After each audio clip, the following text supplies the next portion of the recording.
हर खबर पर होगी आपकी पकड़। डाउनलोड कीजिए एबीपी लाइव ऐप। मदरसे को लेकर सियासत तेज हो गई है देश भर में। असम सरकार ने नवंबर से मदरसों पर रोक लगाने का फैसला किया है। साथ ही संस्कृति स्कूल को भी बंद करने जा रहे हैं। हमारे साथ बात करने के लिए हैं राकेश सिन्हा जी, भारतीय जनता पार्टी के सांसद हैं और वरिष्ठ प्रवक्ता भी हैं। सर, मदरसे को लेकर सियासत तेज हो गई है। कांग्रेस के लीडर्स कह रहे हैं, उदित राज कह रहे हैं कि यदि मदरसे पे आप रोक लगा रहे हैं तो कुंभ मेले पे भी रोक लगनी चाहिए। सरकारी पैसे का खर्चा क्यों हो रहा है, आप अब क्यों कर रहे हैं आप लोग? देखिए, कांग्रेस के नेता उदित राज जी को मैं एक बता दूं, कुंभ सिर्फ भारतीय संस्कृति सभ्यता का ही अब द्योतक नहीं है, सिर्फ हमारी ही विरासत नहीं है। यूनेस्को ने इसे एक कल्चरल हेरिटेज के रूप में स्वीकार किया है। जो पूरी दुनिया की सभ्यता का एक विरासत बन गया हो, उसकी तुलना मदरसे से करना, यह तो एक राजनीतिक और वैचारिक दिवालियापन का प्रतीक है। यह उनकी भारी अज्ञानता है।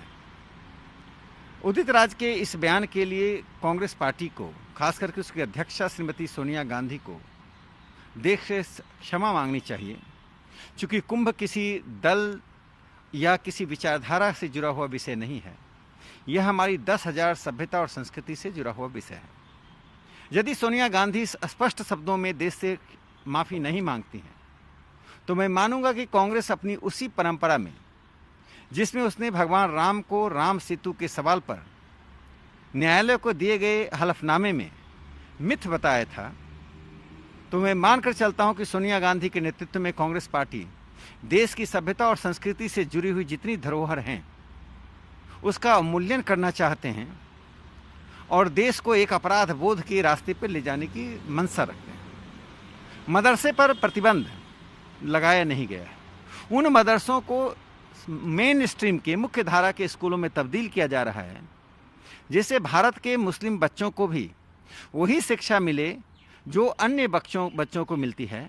सेकुलर डेमोक्रेसी में बच्चों को शुरू से ये बताना कि तुम्हारी धर्म यह है, तुम्हारी संप्रदाय यह है, इसलिए तुम्हारी शिक्षा का दायरा अलग होगा, यह लोकतंत्र को और पंथ निरपेक्षता को कमजोर करता है।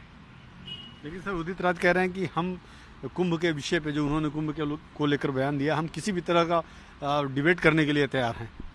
देखिए, उदित राज जी सांसद रह चुके हैं और इस तरह के बयान से उनके बारे में लोगों की धारणा, उनका अपना सम्मान कम होता है। कुंभ किसी व्यक्ति, किसी विचारधारा, किसी पार्टी या किसी काल विशेष का धरोहर नहीं है। इसका रिकॉर्डेड हिस्ट्री ही इतना पुराना है जिसमें पूरे यूरोप का इतिहास आ जाता है।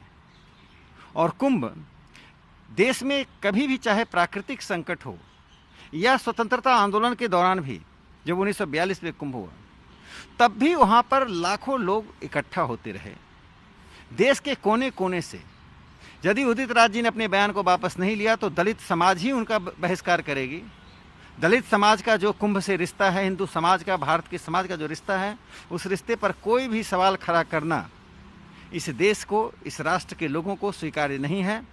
और यूनेस्को के एक धरोहर को जिस प्रकार से वे दिखाने की कोशिश कर रहे हैं, वह ना सिर्फ दुर्भाग्यपूर्ण है बल्कि निंदनीय है। मैं मानता हूं कि कांग्रेस पार्टी के आलाकमान के इशारे पर ही उन्होंने ऐसा बयान दिया है। मतलब ये आप बड़ा आरोप लगा रहे हैं सर कि कांग्रेस आलाकमान के इशारे पर ये आरोप लगाया गया है, ये कहा गया है। देखिए, यदि भारतीय जनता पार्टी का कोई नेता इस तरह का कोई बयान देता है जो देश की सभ्यता संस्कृति पर सवाल खड़ा होता है और पार्टी अपने आप को ना अलग करती है, ना उसे बयान वापस देने के लिए बाध्य करती है, ना पार्टी माफ़ी मांगती है, तो आप क्या कहेंगे? कांग्रेस पार्टी क्या कहेगी? उदित राज जी कोई एक सामान्य नेता नहीं है। किसके इशारे पे होगा? सोनिया जी, राहुल जी या किसके? देखिए, कांग्रेस पार्टी में सोनिया गांधी और राहुल गांधी के इशारे पर देश की सभ्यता और संस्कृति का लगातार अवमूल्यन होता रहा है। सोनिया जी का इस देश की सभ्यता और संस्कृति के धरोहर से यदि प्रेम होता तो यूपीए सरकार के दौरान यह सरकार हलफनामे में यह नहीं लिखती कि राम मिथ हैं।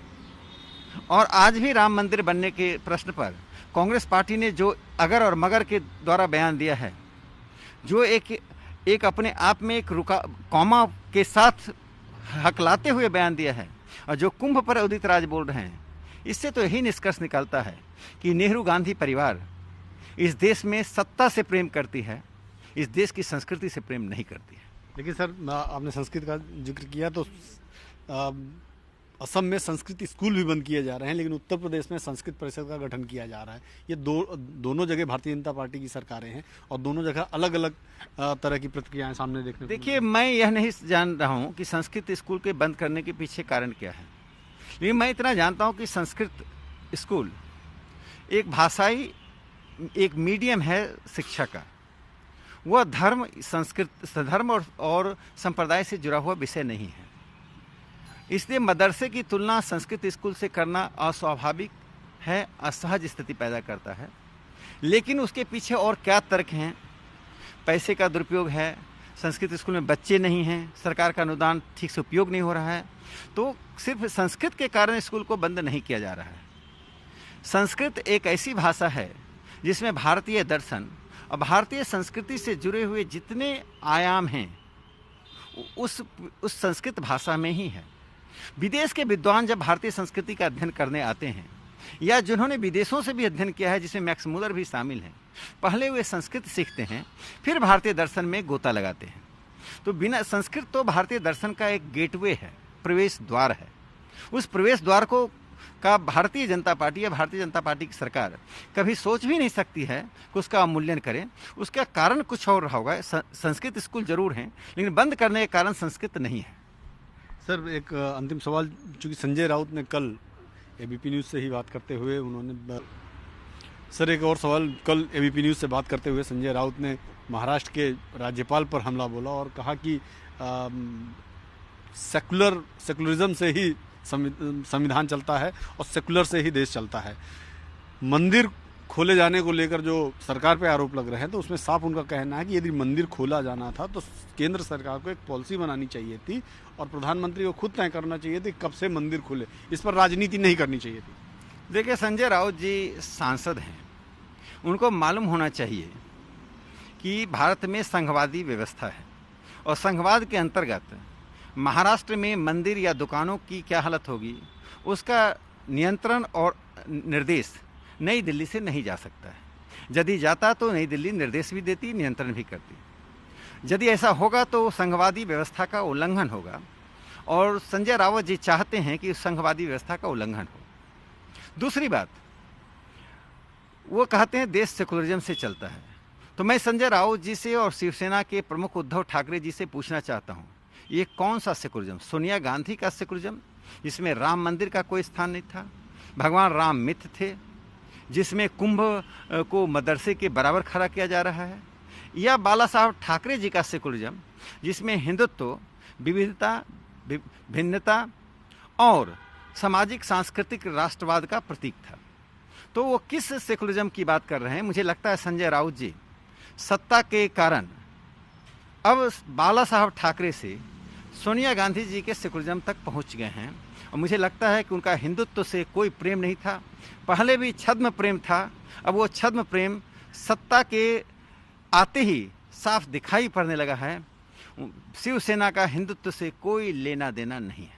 धन्यवाद हमसे बात करने के लिए। ये थे राकेश सिन्हा, साफ तौर पे कह रहे हैं कि यदि उदित राज अपना बयान वापस नहीं लेते, उसके लिए माफ़ी नहीं मांगते, तो माना जाएगा कि ये सोनिया गांधी और राहुल गांधी के इशारे पर ही दिया गया बयान है। और सीधा आरोप इनका है कि सोनिया गांधी और राहुल गांधी के इशारे पर ही उदित राज ने ऐसे बयान दिए हैं कि मदरसे की तुलना कुंभ से की गई है।